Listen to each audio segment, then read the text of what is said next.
This podcast is recorded on the lands of the Wurundjeri people of the Kulin Nation, who were our first teachers and storytellers. I extend my respect to all Aboriginal and Torres Strait Islander people. Welcome to the Habit Nerd podcast. I'm Dr. Bree Hearn, and if you're interested in habits, those tiny, powerful behaviours that shape who we are and what we achieve, you've absolutely landed in the right place. Join me each week as I interview a wide range of experts, dive into evidence-based strategies, and give you practical tools to help you build habits that stick and break the ones that hold you back. Hi there, Habit Nerds, and thank you for being with me for today's episode of the Habit Nerd podcast. I have titled it The 3 Best Pieces of Advice I've Ever Been Given and One of the Worst. Now, like all of my work, I really only like pieces of advice if they have a comprehensive meaning or there is multiple applicability across lots of different contexts. So there are obviously hundreds of, probably thousands of pieces of advice out there. But if I think about my own life, these are the 3 that have had the greatest impact on the way that I live and the way that I work. So the first piece of advice is pay yourself first. I first heard this from a financial advisor. He was explaining the concept as when your money, your weekly payment hits your bank account, have it automated directly out of there as soon as it comes in so that you can pay yourself and your future goals first. So you might have a percentage automated to your savings that you can't touch. You might have a percentage of the pay automated to investments in your, in a share portfolio, for example. You might salary sacrifice some money to your superannuation. So the idea is you're leading your money and guiding it where it needs to go for the best possible reason before it gives you a chance to spend that money on things that don't really matter. Now, this idea of pay yourself first, even though I first heard it around finance, I like to use it with applicability across a few different contexts.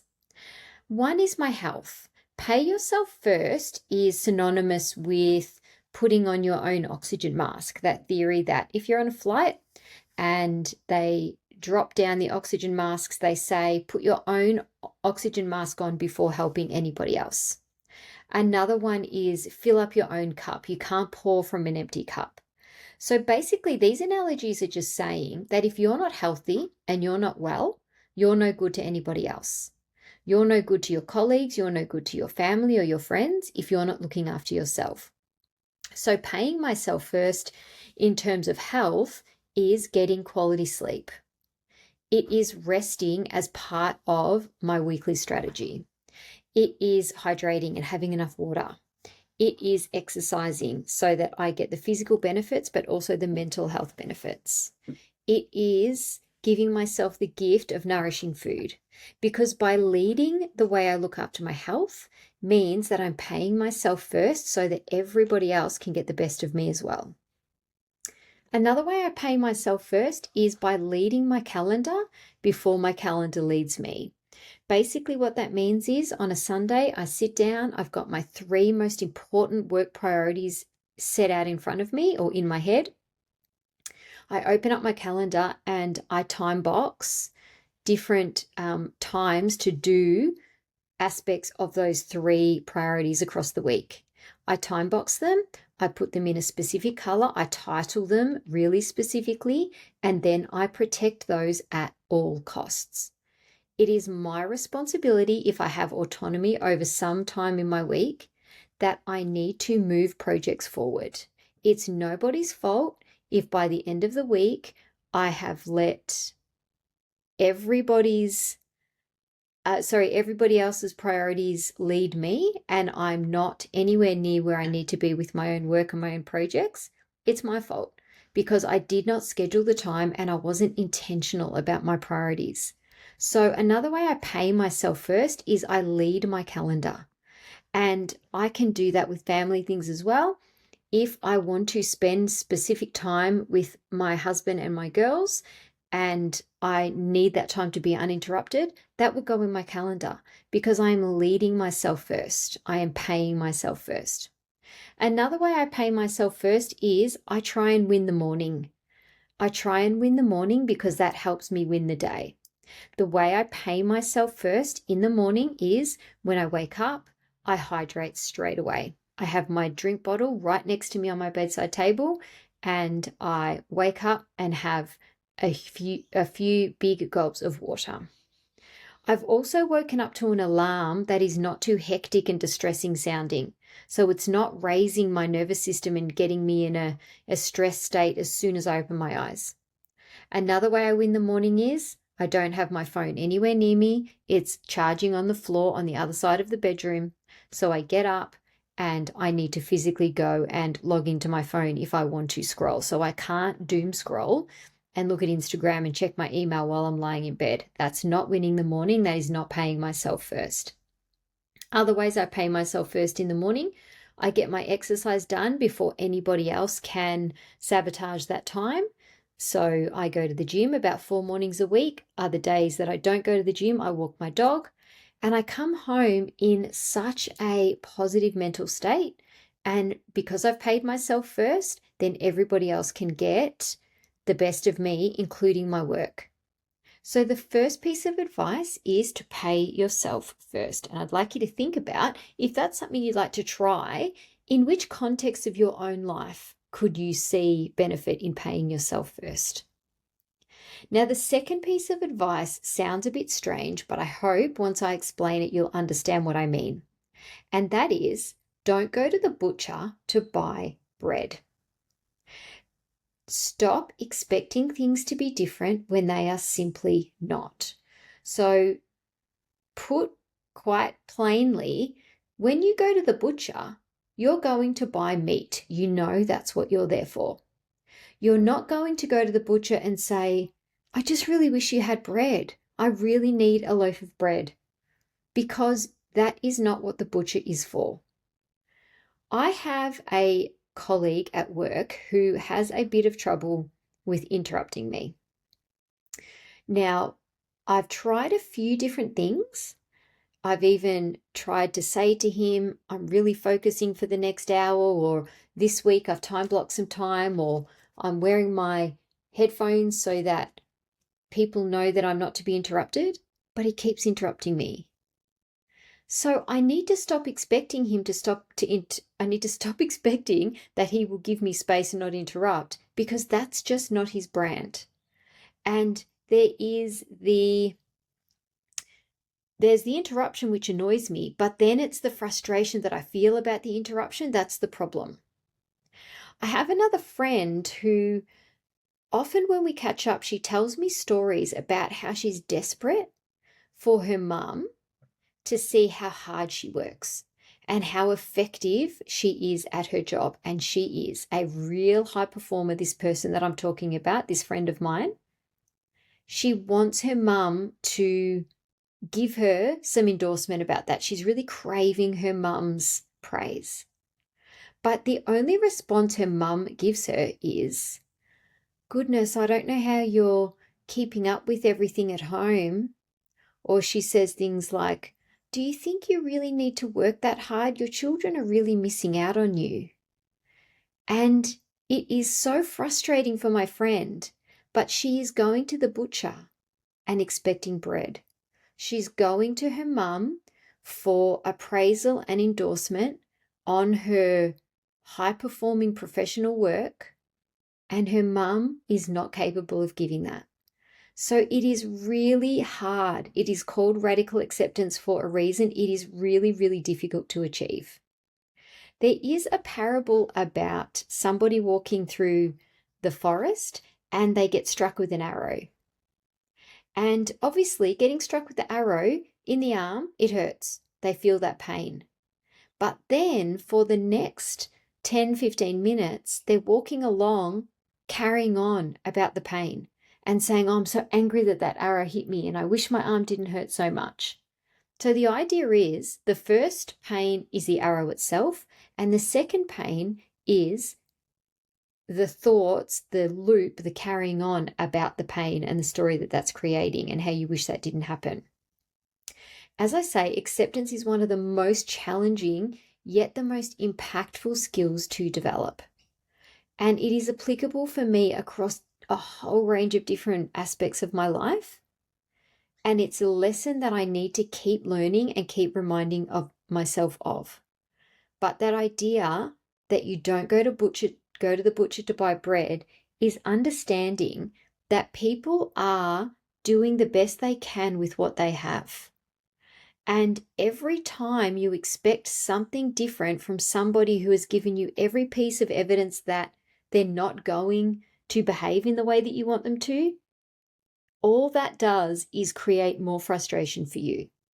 So it's better to accept what is as best as you can. And in my example of my colleague who keeps interrupting, I say to myself, this is never going to change. So what can I do? So, truth be told, sometimes I hide from that person. Sometimes I go up and explicitly say, I'm in a meeting when I'm not in a meeting. Sometimes I work from home because I have to stop expecting something that isn't going to happen. Because as I say, there's the interruption, then there's the anger and the story and the response that I give to the interruption for the next half an hour, which if I just realized that it is what it is, and when you go to the butcher, all you're going to get is meat, then I wouldn't have that second round of frustration. So the second piece of advice is don't go to the butcher to buy bread. And the final one is the purpose of life is to experience things for which you will later experience nostalgia. For me, this is also known as the rocking chair test. When I'm 90, God willing I make it that far, what will I look back and be nostalgic for? What will I miss? I can already tell you. It will be my children or my nieces and my nephews cuddling into me as we read a story. It will be long weekends with my parents and my siblings and their families, playing board games and swimming and playing tennis and laughing. It will be long dinners with friends, with good food and good cocktails or good wine. It will be adventures to beautiful places. It'll be blue oceans and green rainforests. It will be work that I'm proud of, that made a difference. So when I'm thinking about whether to take on a project or to book a holiday, I use that piece of advice to measure whether it will be worth it or not. Will I later be nostalgic for this experience? And if it's a yes, I find a way to grab it with both hands. So they're my 3 pieces of advice that have made the biggest difference to me.